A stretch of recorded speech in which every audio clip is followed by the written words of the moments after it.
Hi guys, happy Teacher's Day to all teachers out there. So, yan ang aking mga classmates sa mga pukirat.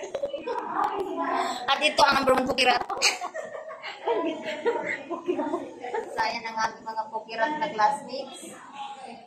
So, ayan ang aming room na mainit na room at ayan ang aming teachers. And today is Teacher's Day. So, happy Teacher's Day! Char! Di ba yung pinto namin? Oo. Marites, may marites. Oo.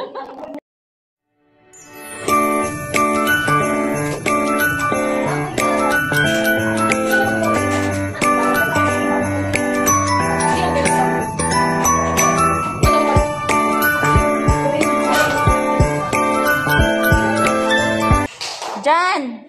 Tag! Ay!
Emergency na lang, sir.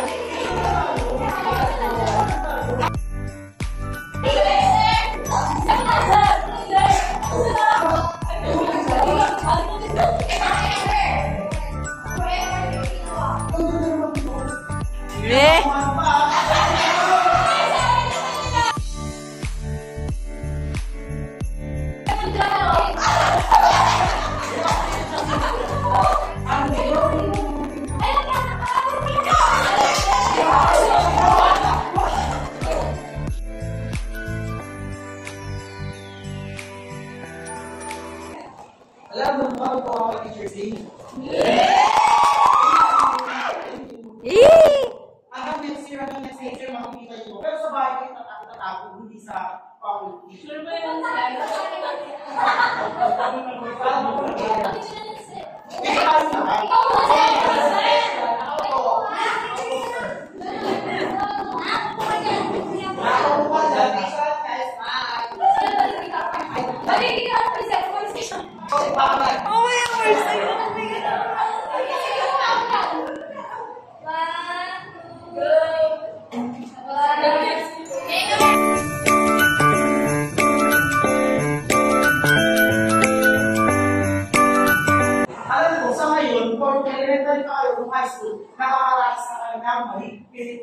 Nakakaranas kayo ng ang daming pinapagawa, akala mo makakaiwan na lulunod sa baba.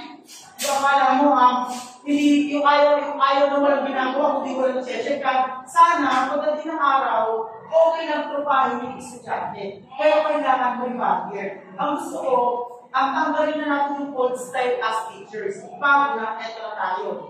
Pag pumasok ko sa inyo, okay lang. Okay lang na, yes, kasi pag pumapasok, napapansin ko sa session nyo, pag pumapasok ako dito, tahimik kayo, hindi dahil takot kayo. Tahimik kayo dahil may respeto kayo. Magdahil ba yun? pasok si teachers, tahimik kayo dahil lahat kayo takot. Pero nangyayari kasi pagdating sa akin, pumapasok ako, tahimik kayo kasi may respeto kayo. At syempre, may respeto ng mga school, no? Then next, iwas kayo sa pagiging teacher na, ayun nga, alam ko may mga nagdadaan na may teachers dito, kinumplay ka siya ng mga 07 at 08, 09 mayor na nakakantin na ito. As mayor,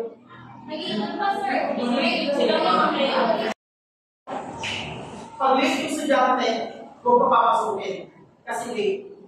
You are a teacher, syempre, rules mo yun.